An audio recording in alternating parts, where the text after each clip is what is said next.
Hello and welcome everyone to a special episode of the Relief Podcast. Today, a friend is on, Josh Kosnick. And in his own words, today we welcome a child of God, a loving son, an older brother, a husband, a father, a caring friend, athlete, leader, and visionary. Josh is a bridge builder, a leader forged through fire and guided by faith. The founder of Kairos Consulting and a professional EOS implementer, Josh has dedicated his life to helping individuals and organizations align with vision and execution. And you've lifted me in many, many ways. So Josh, thank you so much for being on the show right after the release of this wonderful book that I've read in like some of the fastest time ever, the Kairos Code. Well, I appreciate being here, brother. This will be a fun conversation. Can't wait to pour into your audience. Oh, absolutely. I mean, this is a time of high suffering when people are questioning who they are. And just to kind of run right into it, you built yourself. You basically embraced your birthright while you were still working at Best Buy. And when the manager was saying good things and it found its way to somebody who worked at your father's firm, and then they tried to recruit you. Now, Did you, before that call, did you feel like that future was not meant for you? It wasn't that it wasn't meant for me. It was that my father and I were so alike. Like we were just, those teenage to early 20 years. We were just so alike that he never pushed me towards it, and I never pursued it up until that point. And it was more of staying away from him than a career in and of itself. And when I got told no for a raise, and then subsequently that call came in that was fortuitous, I was like, that's exactly what I should be doing. Like he showed me the lifestyle, I being the oldest of four, I got to see us transition from lower class to upper middle class. I saw from apartment to, $1 million home.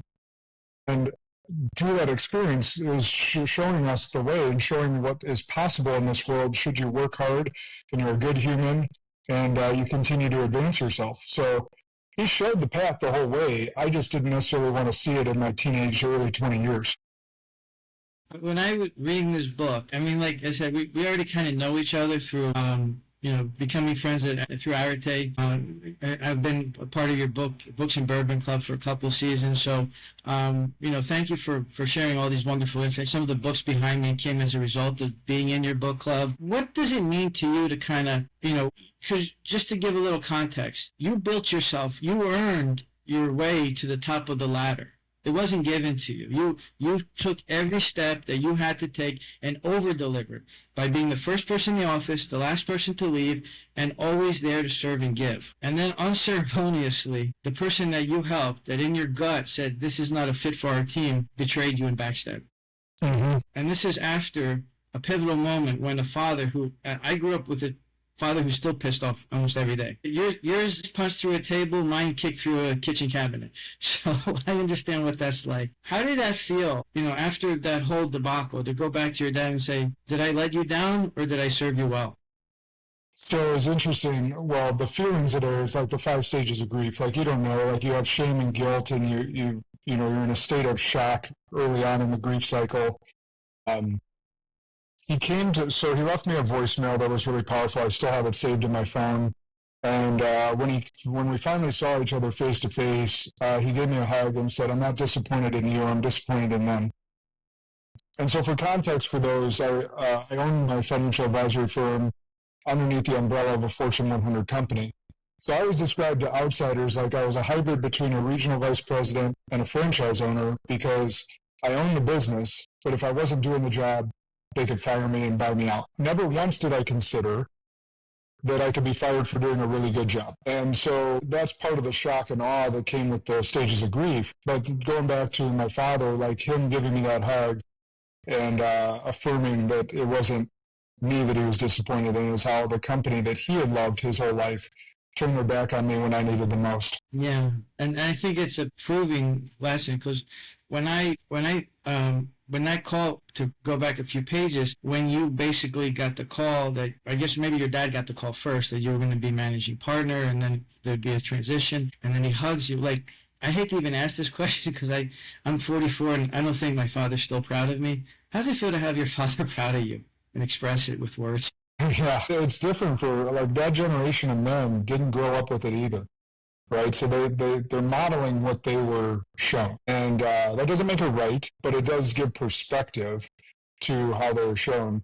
Because I confronted my dad on that over the years, us up hunting together, and said, you were smart enough to change it. You chose not to, or didn't make the time to talk about feelings or to learn how to express feelings or pride or any of that nature. But from that hug, like, I think, that mountaintop moment of getting told that I'm chosen by the Fortune 100 company to succeed him was a glorious day. And to get that hug meant a lot because it was those hugs and I love yous and I'm proud of yous that I didn't get as a kid. What's interesting about that is it became a superpower of mine, not getting those affirmations as a kid, that I don't need it or require it from anyone. So I would love to sit here and tell you, Demetri, that it meant like the world to me. But in all reality, it wasn't that pivotal. It was very nice to hear. Don't get me wrong. It was very nice to hear. But because I learned to live without it and get my affirmation from me and God, that I don't require it as an adult. Now, every superpower has a corresponding weakness as well. And every weakness has a corresponding strength. I use the yin-yang analogy in there with the dark spot in the white area and the white spot in the dark area. It's very similar. So my wife called me out on this one time. We were driving to her hometown to see her family.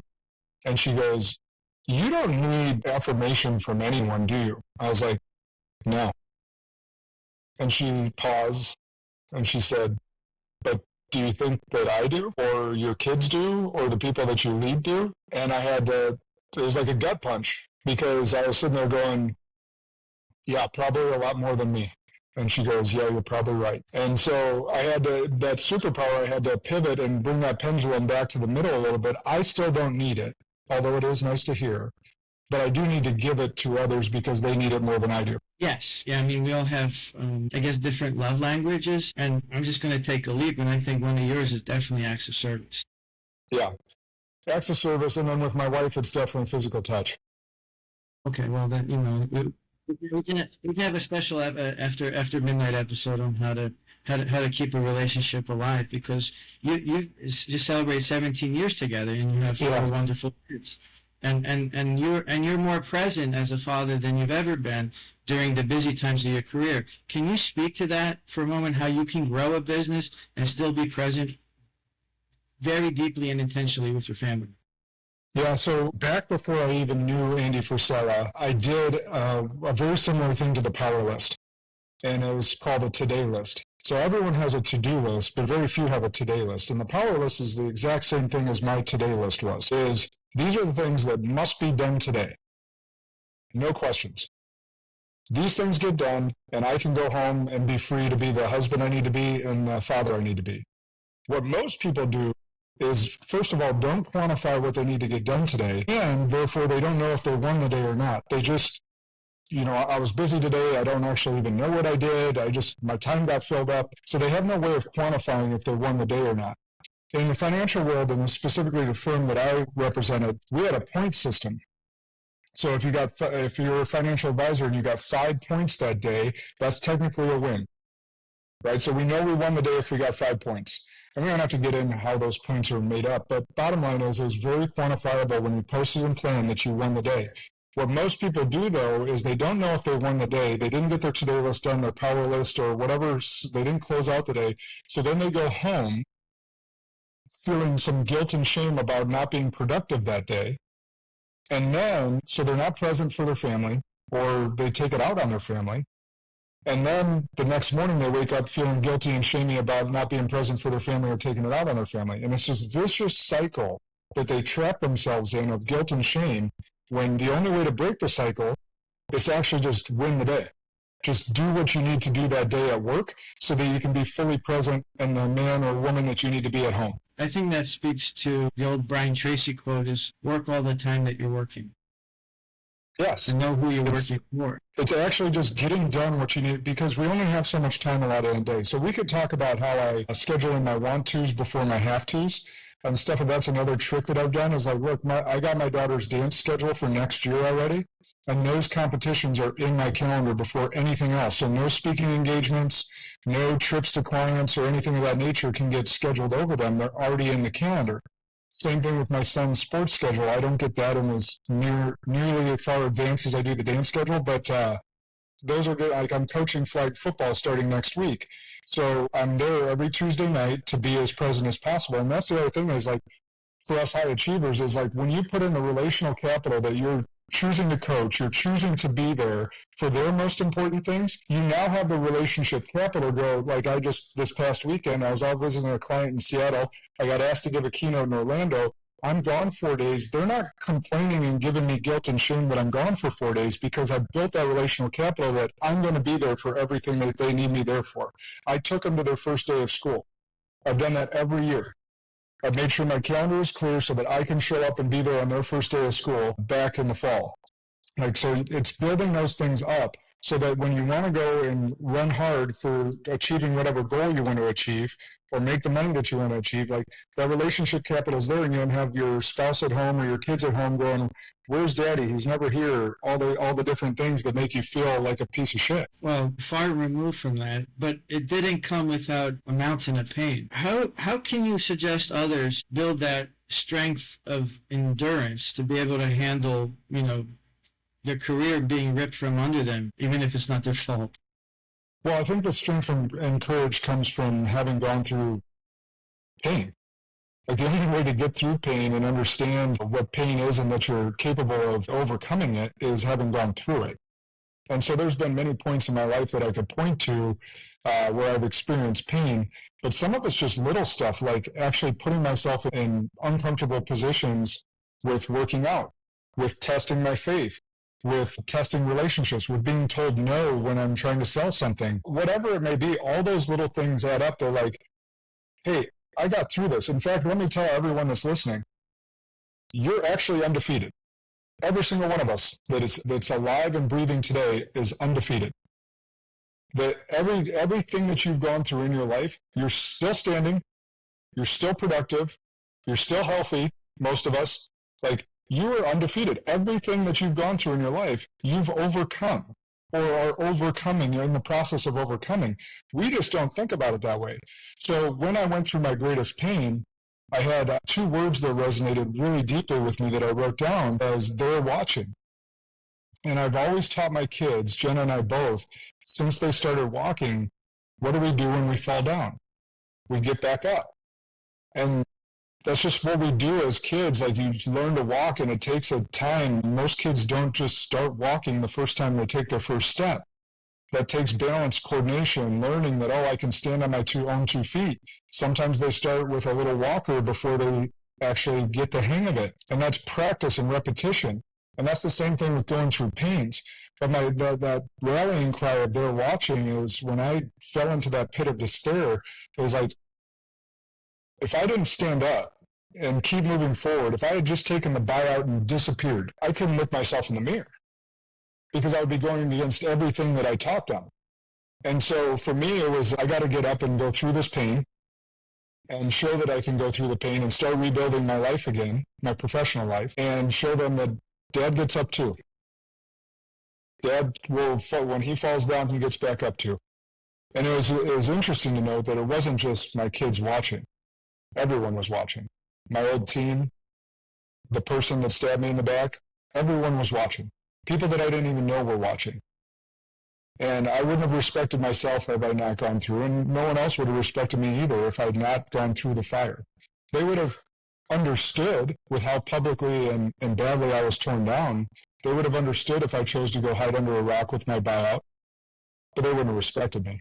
And I want you to touch on this, and you mentioned this quite a bit in your book, that a lot of people wrap their identities in their career and their professions. How do we kind of stay dedicated in the work we do, but then also not say, like, be a little bit detached, that we can also change the type of work we do anytime? Well, so first of all, the way you introduce me is part of my identity. Man of God, husband, father, older brother, athlete. Oh, by the way, I do coach business owners and high performers. Right? That's part of it. It's a piece of the puzzle. It's not the whole puzzle. And so often we put our entire identity into what we do and not who we are. And so how you introduce me is very purposeful, and how I've kind of laid out the bios. Those are pieces of the puzzle of what comprises Josh Kosnick. And so, but previously, my identity was wrapped up in my work, my title, my accolades, my successes, and even my failures, but they were professionally tied. And yes, I was a father the whole time, and yes, I was a husband the whole time, but that's not how I would have introduced myself. I mean, what's the first question we get asked? We go to a networking event. What do you do? Not who are you, but what do you do? And we use it as a measuring stick. Is this person worth my time? Do I find their career interesting? That's not who they are. That's not a deep question at all. It's a measuring question. In fact, it's a terrible question. And when someone asks me what I do now, and you could call it an elevator pitch or not, but I want to induce more questions than have them assume. So my typical answer is I help high-performing entrepreneurs get unstuck so they can live the life and run the business of their dreams. And they'll be like, okay, what does that mean? Or how do you do that? Or that's not a title. Well, I know it's not a title, but it allows me to answer, because it is different for everyone that I work with, but it allows me to answer the next question. And it doesn't allow them necessarily to measure me up right away. Because a lot of times what we do in networking events, and I did a lot of networking events early on in my financial advisory career, is like, oh, you're a realtor, so you probably make, the average realtor 60 to 100K. Maybe worth my time, maybe not. Well, okay, you're an accountant, so you're boring, and you probably don't make a ton of money unless you're a partner. We all do it. And that's why I hated networking events so much, because they were so superficial. So anytime that I would go to them, I had a rule, and this could be a good lesson for everyone. I wanted to have 3 great conversations, and I was going to avoid the what do you do question like the plague. I wanted to get to know someone at their soul level, not their business level. And then I could leave. If I had those 3 great conversations, and I had 3, introduced to 3 people that I got to know at the soul level, I'm out. I love the question that you have there, and I'll ask you, what do you stand for? So what do I stand for? Well, so I stand for excellence in all that we do. And excellence isn't, again, a lot of people may take that from the business standpoint, but excellence in your health, in your marriage, in your relationship with God. God wants us all in or all out. He's very clear. So I stand for that. I stand for mental health, particularly in men. It's one of my biggest things. I've lost my father-in-law to suicide. I've lost friends to suicide. I'm sick of receiving those phone calls. We need to get healthy as men, and quickly. I stand for children, not just my own children. I stand for children as a whole. I just firmly believe, I've gotten to 45 years old. I feel very blessed to have lived the life I live. If I got cancer, or if I died in a car accident today, although that would be very sad, my family would be very sad, they could also look at my life and said, I did a lot. I got to accomplish a lot. A 5-year-old that gets diagnosed with cancer hasn't even had a chance yet. And so I stand for kids, whether it's standing against childhood cancer, abuse, sex trafficking, anything that we can give our kids a chance to have the life that you or I have led in our 40s. And those are a handful of things that I stand for. Oh, yeah. I mean, I agree with you wholeheartedly and completely. And then it kind of touched me emotionally when you were talking about your father-in-law, because I've had some periods of really deep, dark depression, and I failed at what he succeeded in. And so I have a lot of talent, and I don't want to waste that talent. Right? And a lot of people, when you leave miles on the ground and leave early, there's more out there on the field that we could have participated in. And so, and then you mentioned in the book also that you would re-listen to old voicemails from 6 years ago. And then did that inspire you to begin your podcast? No, actually what inspired me to have my podcast was my marketing officer at the time brought it to my attention and said, hey, I think you should do a podcast.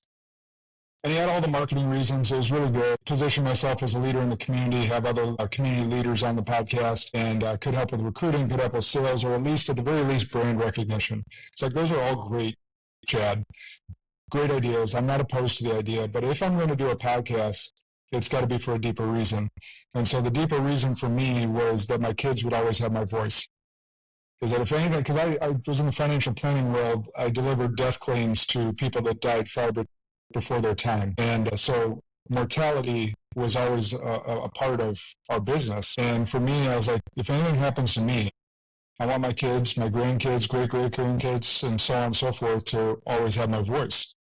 And so it became more about legacy than marketing. Well, I love the title, of course, as a Greek. I mean, Spartan leadership. You have Gerard Butler screaming, "We are Sparta," in the beginning of every episode, just to charge you up in case you were falling asleep. I mean, what inspired you to pick that title? So that's actually kind of funny. So my first title when I had my firm was Inspire People, Impact Lives. And as you know, I sign off all my social media posts, all my emails or letters with Inspire and Impact. And now I'm signing my book with Inspire and Impact. So those two words mean a lot to me. But as I, the firm thing fell away and I'm rebranding and thinking about my future, I named my coaching and consulting company Kairos, which is, being the Greek that you are, is an ancient Greek word, but also ancient biblical word. And as I was sticking with that, I was thinking about 300. I was thinking about podcast title. I was thinking about Greek words. I was like, well, Spartans, what they valued in life represents a lot of what I value. Valor, honor, excellence. Like, those are things that I value. And I'm like, Spartan, that's got to be taken. Like Michigan State University, someone else would have thought of this after the movie 300 blew up, all that different stuff. And we go to search it, and it's not taken.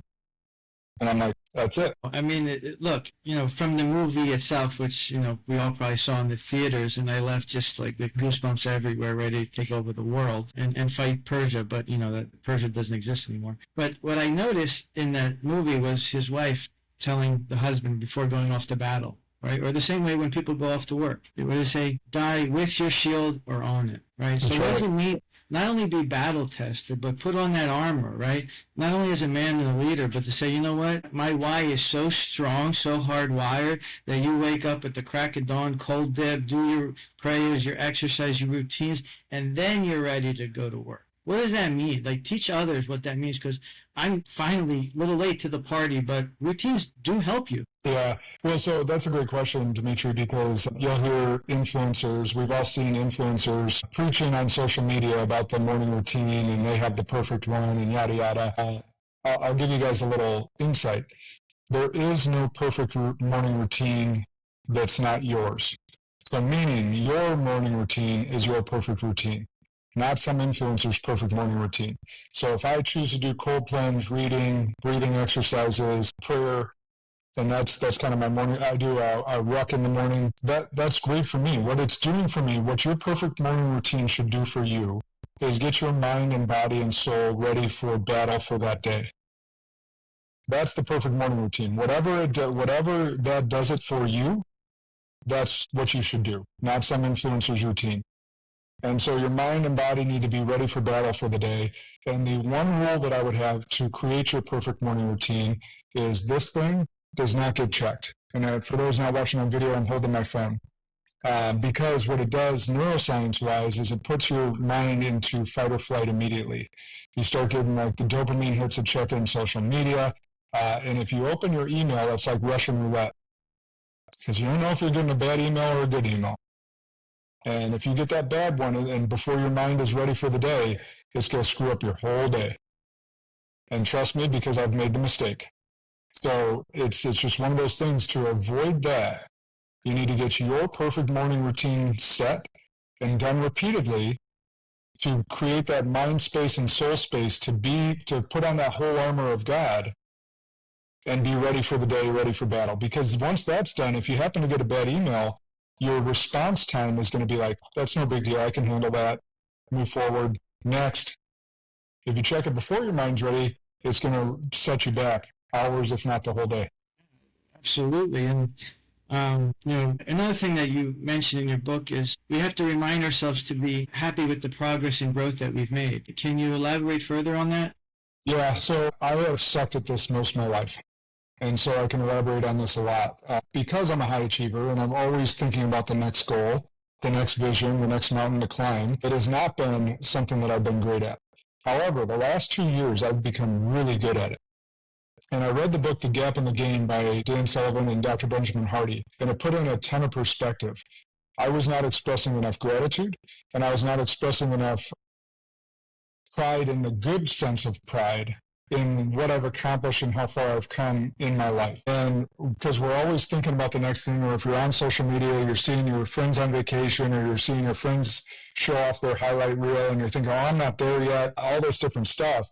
And that's what they call living in the gap. However, if you're living in the gain, you're remembering all the progress you've made, all the wins that you've had, the wins that you had just that day. So the one thing that I took from that book, and I've been doing it consistently for 2 years now, is right before I shut my head and eyes for the night down, I write down at least three wins from the day. And so in 2024, I had 1,119 wins. If you add up 3 wins per day, it's 1,095, I believe. So there were some days that I wrote down more than 3 wins, and they weren't just like professional. Some were personal. So like I've had people question me, like, you wrote down your daughter's winning a dance competition. I was like, yeah, I was there. I was there to support them. I chose to go to that. I got to go to that. That's a win. There's many, like in the dance world, it's kind of crazy that I've seen is there's me and like 2 other dads that are there like all the time. And now when I say me and 2 other dads, there's like 50 girls on the dance team. And there's 3 of us dads that are there all the time. Meaning those other dads are either choosing something else or they're not in the picture. Versus being there because like I even said in the book, like, I don't love dance. Like I'm a football player. I know nothing about dance.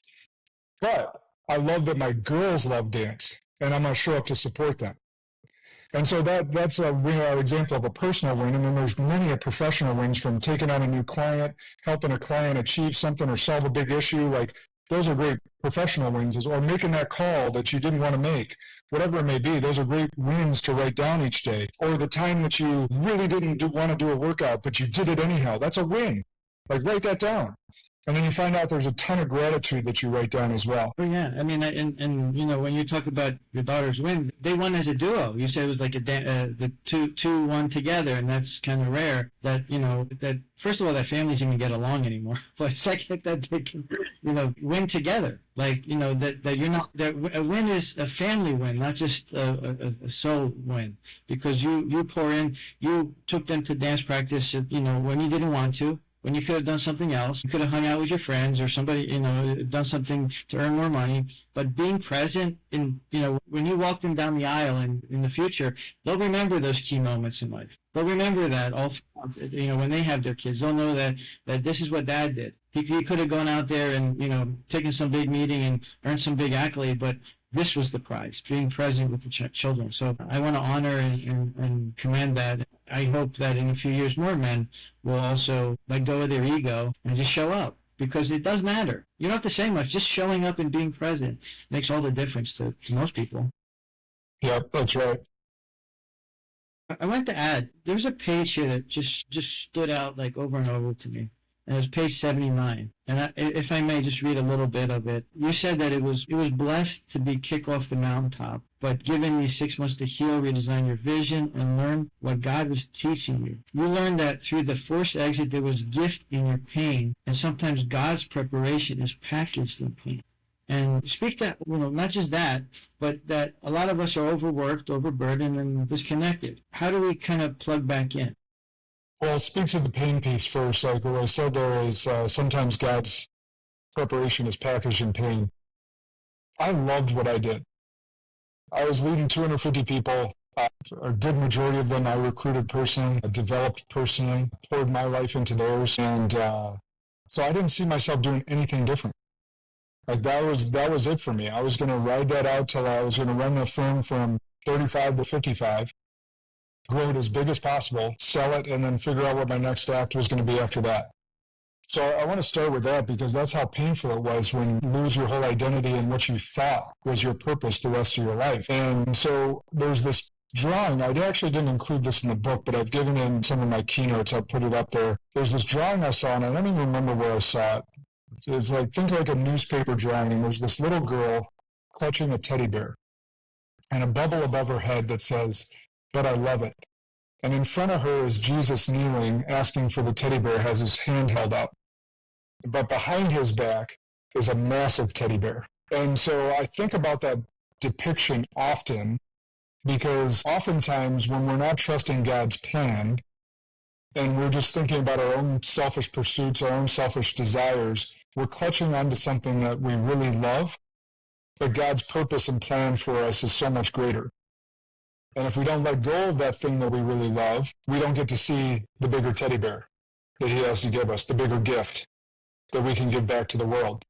And so for the lesson in all that for me was that I was clutching too tight. I thought I had the plan, like you want to make God laugh, tell him your plans. I thought I had it all figured out, like this well thought out, just grow it for 20 years, I keep pouring into these people. And now you think about it with this book, with my podcast, with all the masterminds, all the things I'm doing, like it's completely outside, not completely, but a lot of it is outside the financial world. So I was very well known, very well respected in one segment of the world. And now that's expanded exponentially. And otherwise, many people, including you, would have never heard of me in all likelihood. And now it's just, okay, take the gifts and the lessons and the pain and all the different things and give them back to the world in the service of others. And that was God's plan for me, but I was clutching something much smaller. I mean, I was reflecting on some biblical stories, and when David was serving in King Saul's court, playing music for him to calm his nerves, he was miserable, and he was a slave in the kingdom. So maybe you were too, in a way, and maybe you didn't realize it,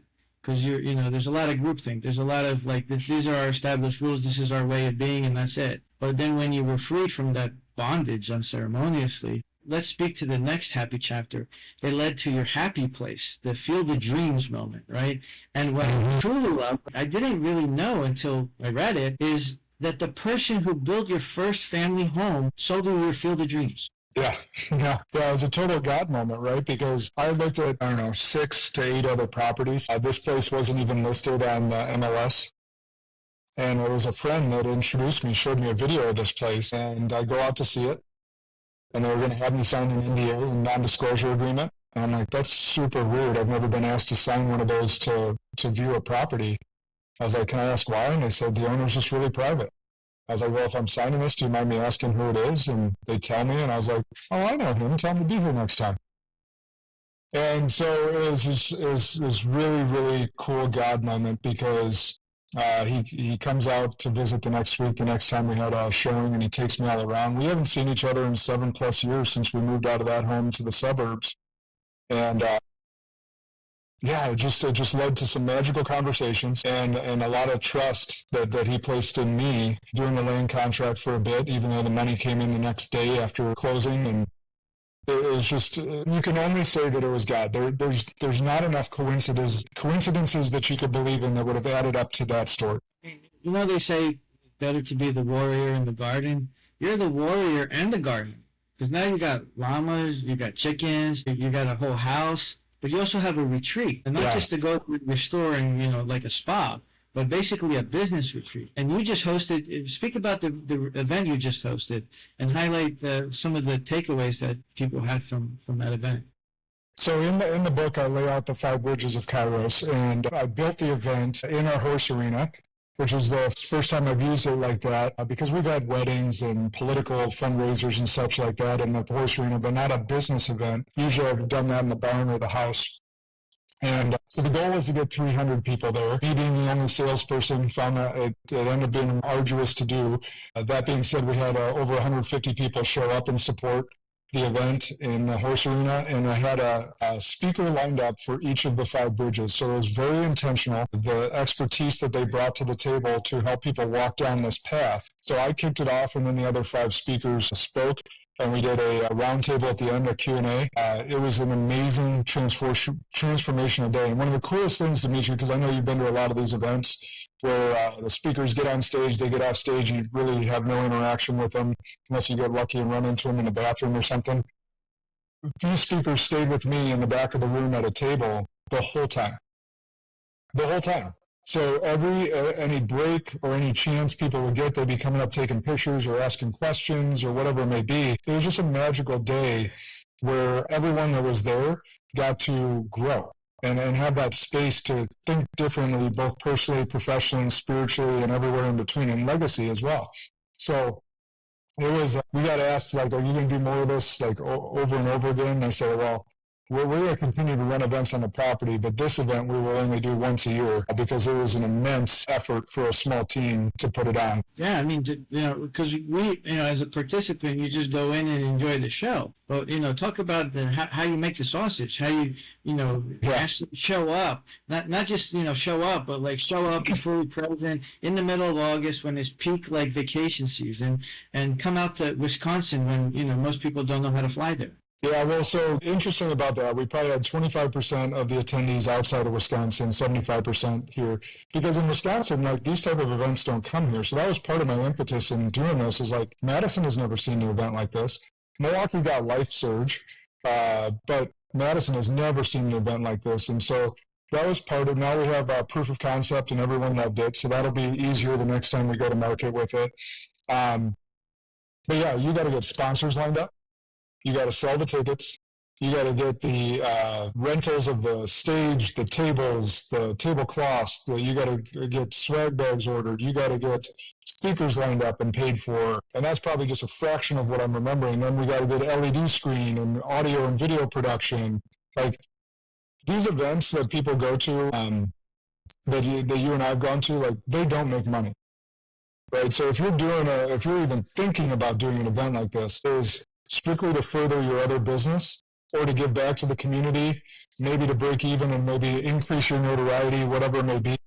And that's why like going to Life Surge, and nothing against it, but it's a pitch fest. Like great speakers, great content, but they're pitching, you can get tickets really cheap because they're pitching other products. And so it's that just for people's perspective on these events, like they're actually not money makers. There are a lot of stress to put together, but I will tell you this, and anyone listening that goes like, after the event, I hung around for a couple hours in the house and cooled down because the arena was not air conditioning. It was very hot in August. Came to the house to cool down, hanging out with the other speakers. I got a 25-minute drive home, and I didn't listen to music, didn't listen to a podcast, which I really don't listen to podcasts anymore anyhow, just silent, and was just taking it all in. And by the time I got home, I collapsed in my wife's arms and just cried. Like it was a vision that came to life, right? A big vision that took an immense amount of work, and it went so well that I was just happy and proud, right? So like, and then take the event piece out of it. For any of you that shoot to do something big and you achieve that vision, like there should be an emotional response to that. Like you shouldn't shut that out and not feel like the joy that I felt in putting myself out there and going for something big that no one had ever done locally here before and seeing it come to fruition. Like that should be a joyful moment. You hit the mark. I mean, when I first walked into your barn as part of the book club, you had us shooting bow and arrows into hay. And somehow, because I wasn't even thinking, I shot 3 bullseyes in a row. And then somebody said, how'd you do that? And then I couldn't do it again. You started thinking about it. Yeah, but I think like that idea of action alleviates anxiety, movement creates momentum. I mean, look what you started. Like you got a packed room there. Like like I'm reading one of these last pages here because it inspires me to add to what you're saying here. Cross your bridges, claim your moment, and live your Kairos. Right. So, just to delineate this for people, it's that season of life, right? Now, you delineate really good, like the difference between Kairos and Chronos, right? So Chronos is like time, activity. This is your time.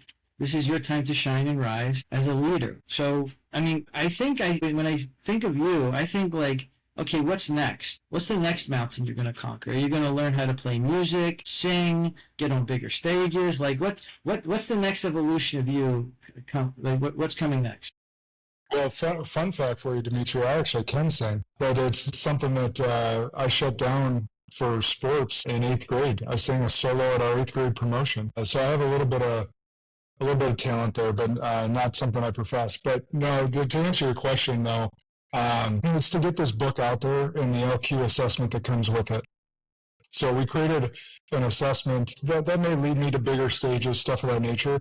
But we've actually been working for 12 months, me and 2 business partners, one my personal coach and one Carl, who I mentioned in the book. We created this assessment together. It's 84 questions. So most people have heard of IQ, your emotion, your intelligence, your brain intelligence, and EQ, your emotional intelligence. We created the life quotient, kind of the LQ, play off those words to how are you living your life? How are you crossing those 5 bridges? Where are the gaps? And we're building coursework off of that to help people really get through. So there's a QR code in the book, or you can go to joshkosnick.com/assessment and you'll get right there as well. It's really to cross those bridges and understand where are you at. And it's not like a Myers-Briggs culture index disc profile where you only take once because that's who you are. You're going to go through Kairos. You're going to go through seasons of life. And so you may have a calamity in your life, divorce, loss of a loved one, business growth, business failure. You let your health go. You stop talking to God. You're going to go through different seasons where these bridges aren't as strong as they once were. And so that the assessment's meant to be taken at least once a year to figure out how strong. So it gives you a totality score, and then it gives you each bridge will have a score, so that you can see how you're stacking your life and stacking those wins and progressing across those most important areas. So my goal is to get that in as many hands as possible so that people can continue to progress. If it leads me to bigger stages, awesome. And then to get this coursework out to help people cross these bridges. Because what I found is that I have never crossed a single bridge alone. I've had coaches, I've had mentors, I've had masterminds, I've had great friends that have helped me cross these bridges. You need a guide to help you cross the bridges. So whatever your score is today, let's say you're at a 60% on the spiritual, my question would be, who do you need to help you close the gap from 60 to 90? Or even 60 to 70, just to start progressing, building that bridge stronger and stronger. It's not what do I need often, it's who do I need. And oftentimes that's a mentor, a coach, a group of people that hold you accountable and have your best interests at heart so that you continue to progress as a human being. Yeah, progress is awesome, but to quote the title of one of your teachers, Jason T-Tech's book, you have definitely ruled the room. And talk about carrying confidence and certainty, even if your world is not fully in alignment. So many people struggle with insecurity, and it always baffles me. And by the way, and I'm not immune to it, like we all get imposter syndrome at times, especially high achievers, and you step into rooms with people that you think are, way further down this path than you are. I have never once felt excited, or that's not the word, I've never fanboyed over anyone. Whether shaking hands with Andy Frisella or Ed Milet or meeting Michael Jordan. Michael Jordan was the one person in the world that I thought that I would fanboy over if I had the chance to meet him. And then I had the chance last year to be in the same room as him, fist bump him, and I was just cool. Like, I didn't feel inferior or anything else. Like, I'm showing up as my whole authentic self, and there's the man, the myth, the legend, right? And so it's interesting to me is like, I always go back to like biblically, and I put this in the book, the exercise I run some of my coaching clients through of what does God say about you? And if God believes that about you, then why wouldn't you believe that about yourself? So forget what you think about you for even a moment and just think about what God believes about you, and then go back to, okay, the question of if God believes this to be true about me, why wouldn't I think that as well?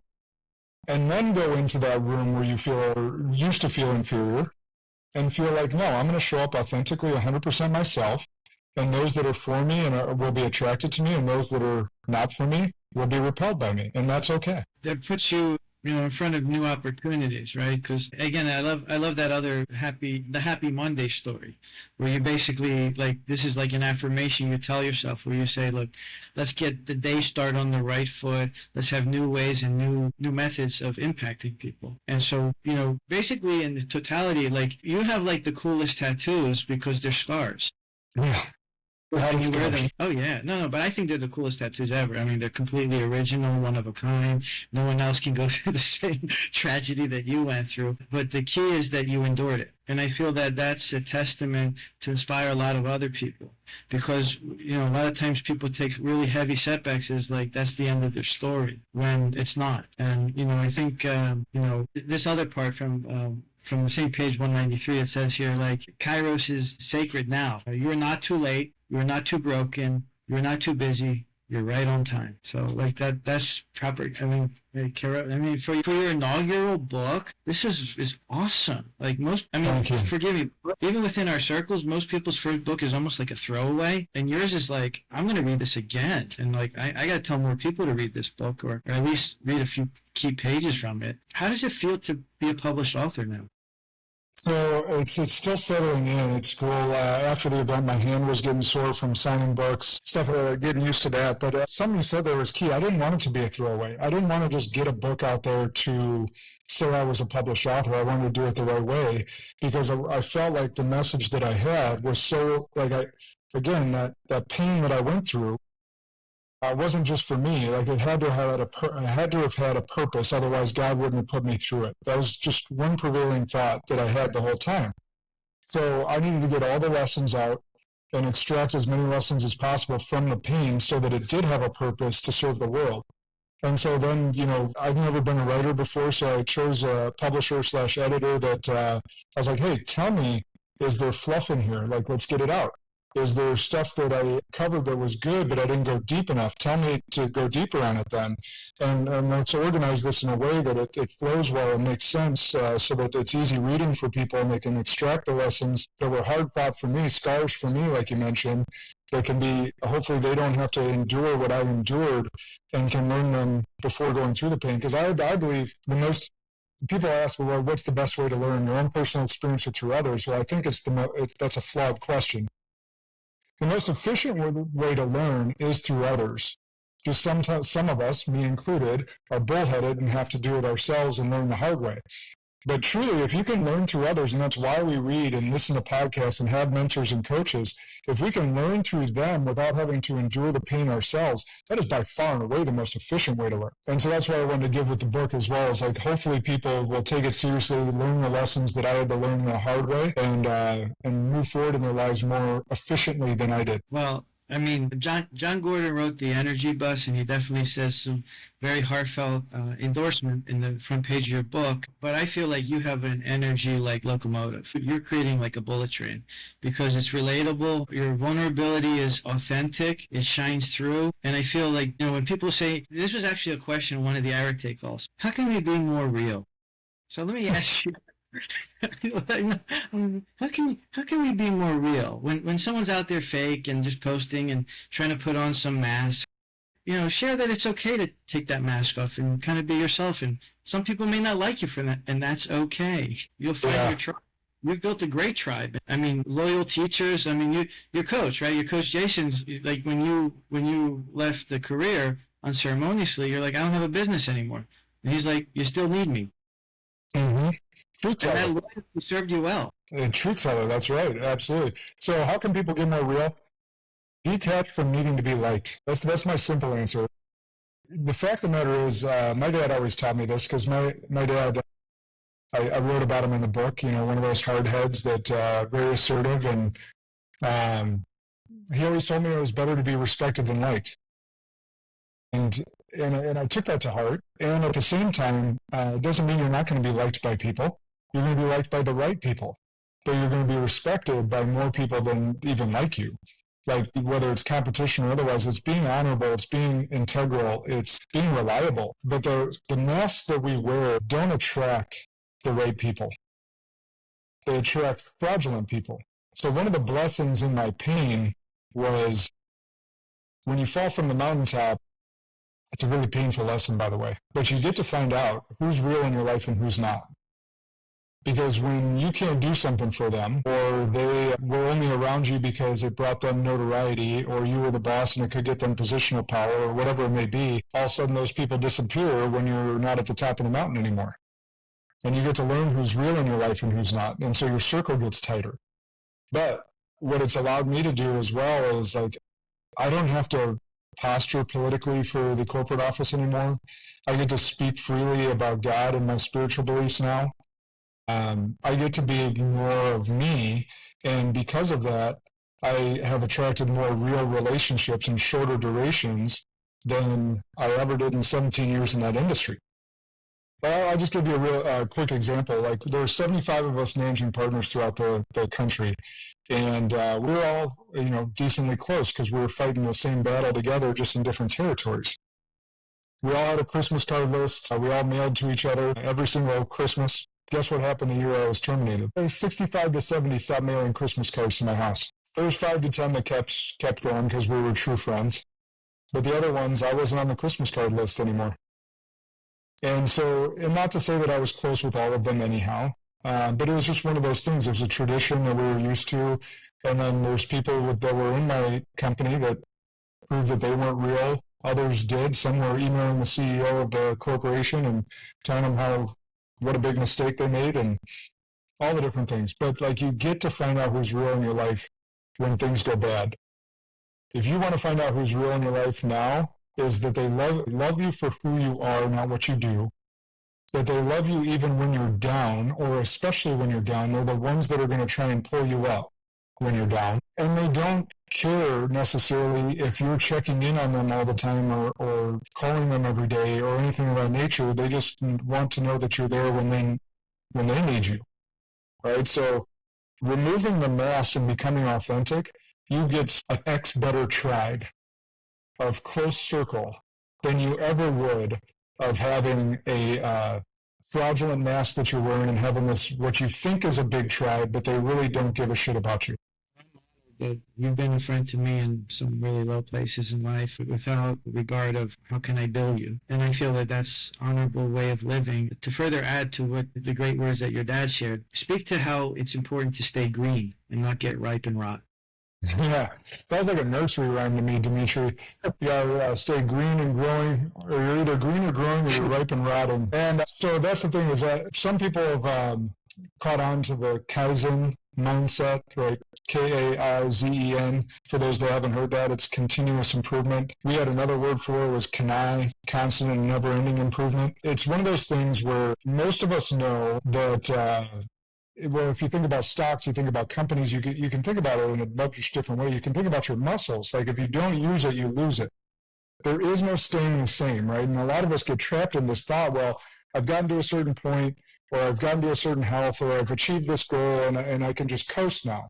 Or I got this position, I can just coast now. That's when the devil or the enemy is attacking you the most. And that's why that nursery rhyme that my dad, it's really a quote, but he treated it like a nursery rhyme, stuck in my head so much is like whether it's plants, whether it's muscles, whether it's business, whether it's your personal development, if you're not using it, you're losing it. You've got to stay moving forward. And so then the other piece to me is then what's the why behind it? For me, Ed says this more eloquently, but like I want to show up at heaven's gates and left nothing on the table. Like every gift, every blessing that God has put into my life, like I want to show up at heaven's gates and been like exhausted. Like I don't want, like we only get one crack at this thing. And so, Ed talks about the mirror and being able to see the exact person that God made him to be. But for me, it's like, I want to, like, coming from the football field, like I left it all out there. And I left it all out there. I used every gift to the maximum. And I still feel like I'm discovering my gifts. Like God, just like our fingerprints, there's 7 billion people on the planet, and only one of you have those fingerprints. That's how they can track us in the FBI or Interpol or anything else. Fingerprints. So when you think about the uniqueness of your fingerprints, you also got the uniqueness of gifts that God gave you. And so for me, it's like figuring out how deep the gifts that God gave me went and using those to the maximum to serve the world for the benefit of others, not for just myself. Oh, yeah, because you could have, you highlighted it very well. You could have easily jumped ship to a competitor, coasted and grown, and built a career on vengeance, which some people call the dark side or the shadow. But if you embrace that light, you might have a brighter future as opposed to just, burning yourself out. Like, was there a moment that you considered, like, maybe this is for me, or did you say right away, not going to happen? Oh, no, there was plenty of moments. I turned down $2 million in equity in another company. That's a difficult thing to turn down. There's many moments. I got called 2 months ago to come back into the industry and rebuild it again. So the offers are still out there. They're still coming.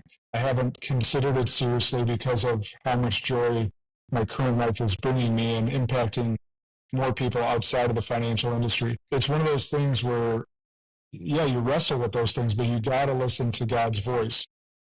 Like like the week after, some portion of the 7 days after everything fell apart, I heard this whisper, "You're free." I didn't want to hear it. I didn't know what it meant. But I've leaned on that now. I was like, if I go back into that world and I don't have 100% autonomy, I'm not free anymore. I'm subjugated by some other, higher power of corporation, not God, but like corporate structure, entity, something of that nature. And right now I can't put myself in that. So I'm more than willing to help in the financial. I didn't lose any of that expertise.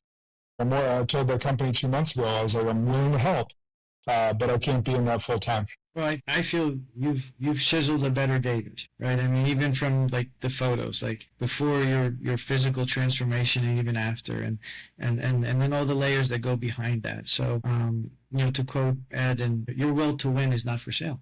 That's right. There's so much greater win beyond just the dollars on the bank statement. Because I used to work at Deloitte, and I saw people who were partners and senior managers, and I was told, put your 10 to 15 years in, and you'll become just like them. And I look at their faces, and I see that their wives stop calling them. They look miserable. They're just on a hamster wheel they can't jump off of. So you've earned. I'm sorry. You continue. No, I was just going to say, and soon they. And then they build the lifestyle and then they can't get out of it because they're used to making that money, and that's why they stay there. It's like a comfort trap. And I love that one quote that you say. It's not, what do you say? Great is not the impossible of good. Good and great are the enemies of possible. There we go. Yeah. I bungled that. And that's so, just to give you a little context on that, because a lot of people misunderstand it, is how many times in your life have you said, good enough? Or how many times have you been told you did a great job, but you knew in your heart of hearts there was more that you could have given? And that's why I say that they're the enemies of possible, because I want to know what's possible with the gifts that God gave me. I want to know what's possible in life. Just like the dreamers out there that got us in the air, flying all over the world. The Wright brothers and whoever else was a part of inventing flight. Those were dreamers. They wanted to know what was possible. Flying across the field 50 feet wasn't good enough.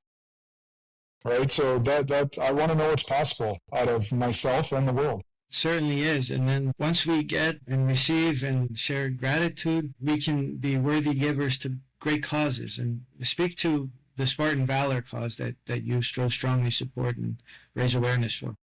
Yeah, so the Spartan Valor Foundation, we was spawned basically on Memorial Day last year, where a buddy of mine he's down in Texas, I'm up here in Wisconsin, and we were doing the Murph to honor our fallen, and there's no skin to it. There's no teeth to it. Like, we did it to honor the fallen, which is noble, and he was impressed with my time, and we started talking more, and we're like, what if we merged, and actually created funds for all these people that do the Murph on Memorial Day and Veterans Day and stuff of that nature. We got some funds to go behind that and give to the charitable causes that are actually doing the work to save our veterans from suicide. So I merged a couple of my passions. I've always had a deep respect for veterans. Both my grandfather served, and my cousin served. I chose to play football in college, and then also mental health. So it was a perfect marriage of the two where we can actually raise money for those that need it most. Like, depending on the study you read, 17 to 22 veterans are taking their own life every single day. That's unacceptable. They fought for our freedom. They chose a life of service over themselves. These are the most selfless individuals that walk our earth, and yet we're allowing them, because the VA is a mess, the government's a mess, for them to not lose their life in battle, but to rather come back, try to assimilate to society, and no one help them, and lose their life at their own hands.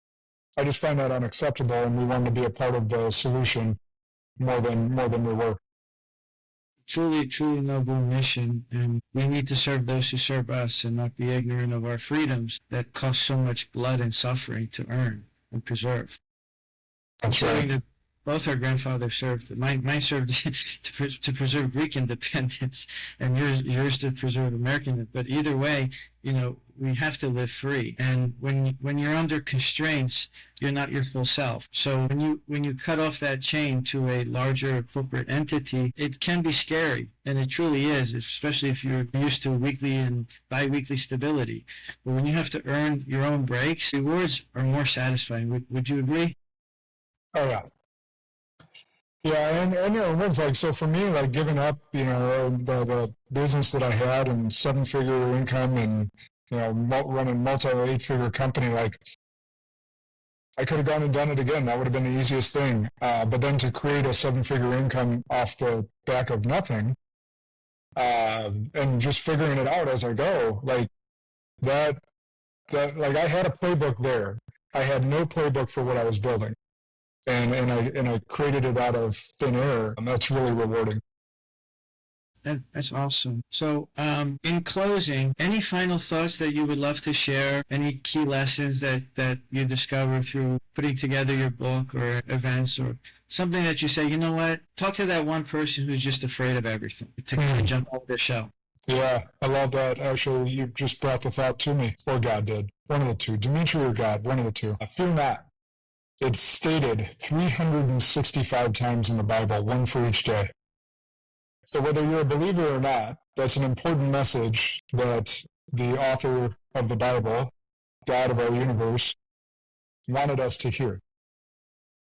So what are you afraid of? If God is telling you to fear not, and he's also telling you that he's going to be with you every step of the way, and that he also knows the plans that he has for you, what are you afraid of? So you can do hard things. You can do anything that you want to, should you put your mind to it, the effort that is required, which is going to be a lot, and do it with integrity and honoring God. You have nothing to fear. And what I will tell you, because I told you I was in the financial planning world for so long, we dealt with life insurance and mortality. Well, the top 5 regrets of the dying are all things that they wish they would have done, not things they wish they wouldn't have done. So that means that they regret not acting, whether it's not having the courage to walk up to that pretty girl in the bar, whether it's not having the courage to act on that vision, whether it's not having the courage to invent that thing that someone else chose to invent because you were too afraid. Those visions were given to you and only you. Your dreams, your gifts, they were given to you. And so you not acting on them, you not choosing to move forward, you living in fear is disobeying God. Yeah, we have to learn to stop blocking those blessings that were so just given to us by grace. And so, Josh, I really want to thank you for leading the way, for being a living story of extreme ownership, taking full responsibility, and sharing all lessons, not just the good positive ones, but all the painful ones too. Because I think that makes you real human, right? Not just that you're a person that's endured things, but like, you've suffered in ways that, obviously the Lord suffered a lot more than all of us, but almost like in his following. And in those same footsteps, you've redeemed, saved the day, and now you're saving others from having businesses that keep them stuck. So I keep on keeping on. And how can people find you online? Pretty easy. I haven't met another Josh Kosnick yet. So if you search Josh Kosnick or at Josh Kosnick on any Instagram, any social media, I should say, you'll find me. JoshKosnick.com. If you want to take the assessment, want to look at any of the coaching work or masterminds or the property that I have here. And then the book is available. The Kairos Code is available. Amazon, Barnes & Noble, pretty much anything, anywhere you can imagine books to be. Well, everything that Josh promotes and stands for, I also promote. So join his book club when the opening season comes around. Buy this book and definitely stay in touch with the good work that he does. I mean, even your LinkedIn is just like I love reading your LinkedIn. I love reading the positivity, even when you share good things about family.